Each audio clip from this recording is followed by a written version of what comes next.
Aujourd'hui, on va partir du côté de Bru. Radio Laser fait actuellement un projet web radio avec le collège Pierre Brossolette tous les lundis, l'occasion pour les jeunes de s'initier au journalisme.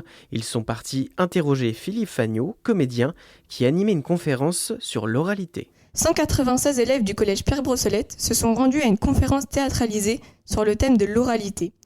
Elle s'appelle Oral en scène et elle est animée par Philippe Fagnot qui est comédien. Qu'est-ce que c'est cette conférence théâtralisée ?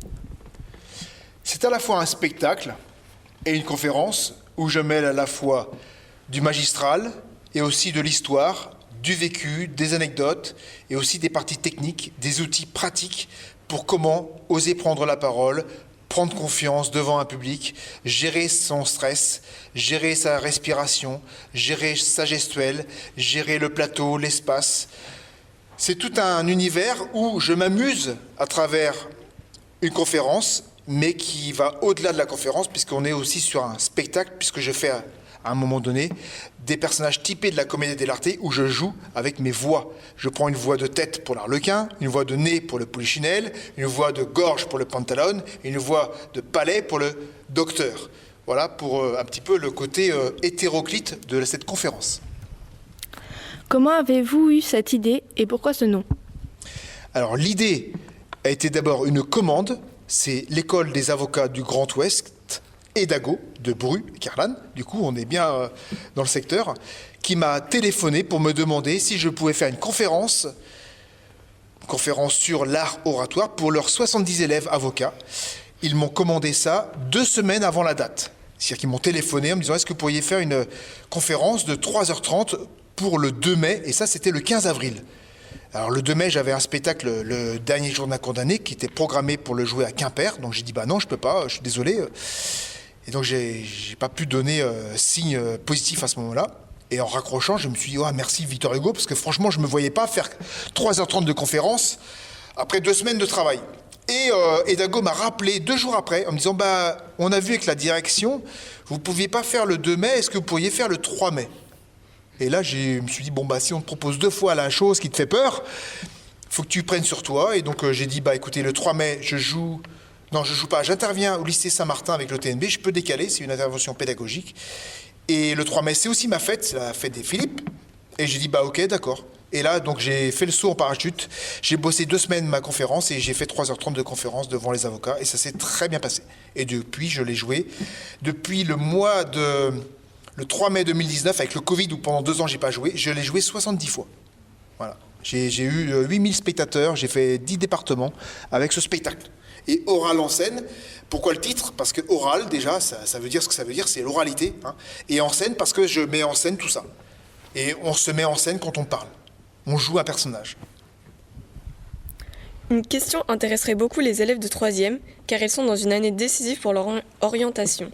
Comment êtes-vous devenu comédien ? Alors je pense l'avoir dit vite fait dans le spectacle conférence théâtrale. Je suis devenu comédien déjà en voyant ma mère jouer. J'ai vu les spectacles dont je me souviens encore quand j'avais 4 ans. Un spectacle qui m'avait impressionné parce qu'à un moment donné, il coupait la lumière et c'était tout dans le noir. Et j'étais avec mes parents. Et pour l'anecdote, le premier film cinéma dans lequel j'ai joué, c'était l'adaptation au cinéma de la pièce que j'avais vue quand j'avais 4 ans. Donc c'est vraiment le truc étonnant. Donc j'avais 20 ans puisque j'étais au conservatoire. Et l'idée de faire comédien, c'est quand j'ai découvert le théâtre vraiment en tant qu'acteur avec le prof de français, en 4e, dans un pensionnat, où j'ai joué Maître Jacques dans la pièce L'Avare de Molière. Et après, j'en ai fait en 3e, une autre pièce, 3e, seconde, première, terminale. Et puis après, j'ai fait le conservatoire, l'école, où j'étais pris, on était 120 élèves à vouloir rentrer dans l'école. Ils ne prenaient que 10 personnes, 6 filles, 4 garçons. On avait 2 semaines de préparation, des scènes classiques, contemporaines, un monologue et une chanson. Et du coup, après l'audition, j'ai été retenu. On était 6 filles, 4 gars. Et après 3 ans, 4 personnes ont abandonné. Il ne restait plus que 6 personnes, 4 filles, 2 gars. Et 30 ans après, les 6 qui sommes sortis, nous sommes toujours professionnels 30 ans après. C'est-à-dire que l'école nous a formés pour la vie, pour être comédien. Alors, l'autre garçon qui était avec moi, il est prof dans un conservatoire. Il n'est pas un comédien, il est prof. Et les autres filles, donc il y a une fille sur Paris qui fait plutôt du cinéma, une autre qui fait de la chanson pour jeune public, une autre qui est sur Nantes et une autre sur Angers, je crois. Voilà. Quel professionnel vous entoure pour mener à bien ce projet ? Ça, c'est pas une question qu'on me pose souvent. Elle est assez originale. Alors les professionnels, déjà je vois beaucoup de spectacles professionnels. Les autres professionnels qui m'entourent, dans ma structure, je suis tout seul. J'ai créé ma compagnie il y a 5 ans, parce qu'avant j'avais une autre structure associative depuis 25 ans, mais là je suis tout seul, donc je n'ai pas d'autres professionnels. Par contre, j'ai mis en scène, il y a 4 ans, ils étaient donc 2 comédiens, Thierry Mercadier et Jean-Pierre Arthur, et depuis, j'ai pas mis en scène des acteurs professionnels. Ah bah si, c'est en train de se préparer pour la suite. Parce qu'avec le Covid, ça a été très, très compliqué pour le métier. Parce que là, on pouvait plus jouer, plus rien faire. Mais sinon, les professionnels, j'en côtoie par ailleurs. Je mets en scène où on me demande sur des troupes ou des choses ou des stages.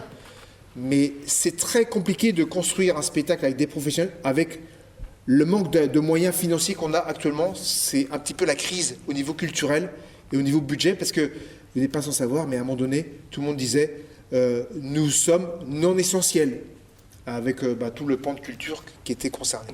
Et non essentiel, c'est pas très sympa comme terme.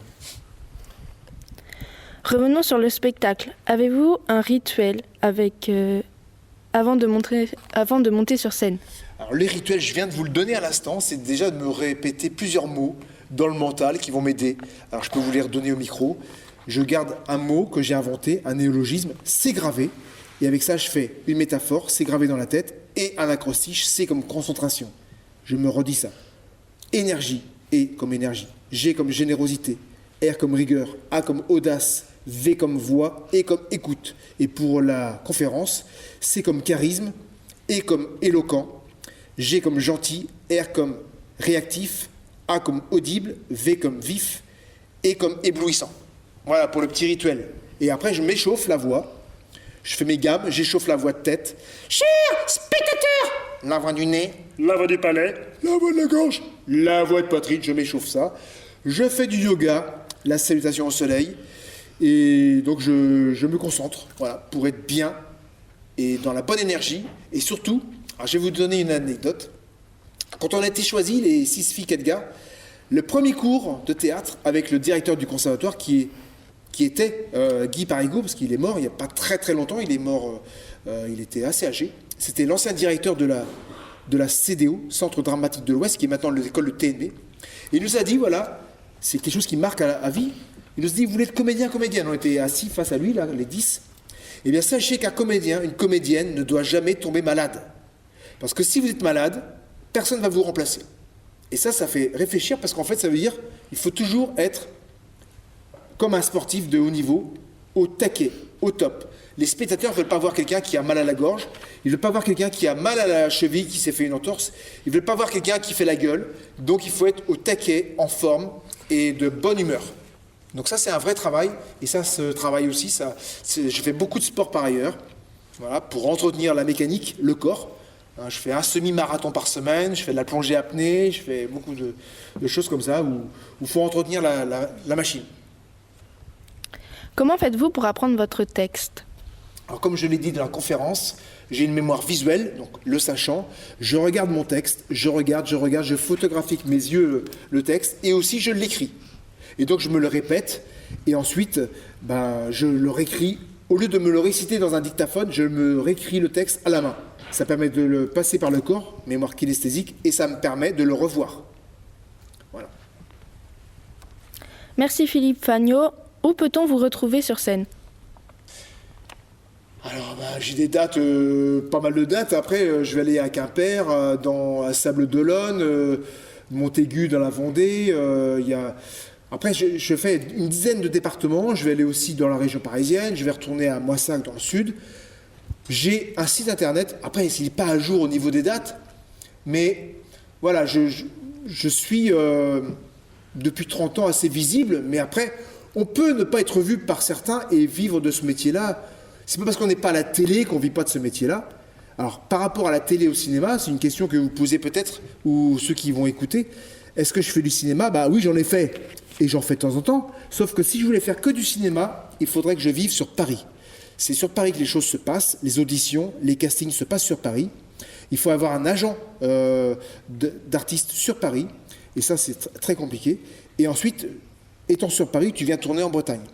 Mais sinon, en étant en Bretagne, tu joues juste des petits rôles des seconds rôles quand un tournage se fait en Bretagne, qu'ils ont besoin de comédiens pour compléter une équipe de tournage. Mais sinon, effectivement, on peut vivre du théâtre en région sans être à Paris toute sa vie. Et voilà, je vis bien, mais je n'ai pas besoin de vivre sur Paris où la vie de Paris ne m'intéresse pas trop. Avec le stress, la pression de la ville. Voilà. Mais par contre, j'y vais de temps en temps pour voir des spectacles et voir des amis là-bas. Merci, c'était Anaël et Raphaël depuis le Grand Logis pour Radio Pierre Brault. Apprendre le journalisme et l'animation avec nos ateliers radio. Plus d'infos dans l'onglet Ateliers radio sur le site internet radiolaser.fr.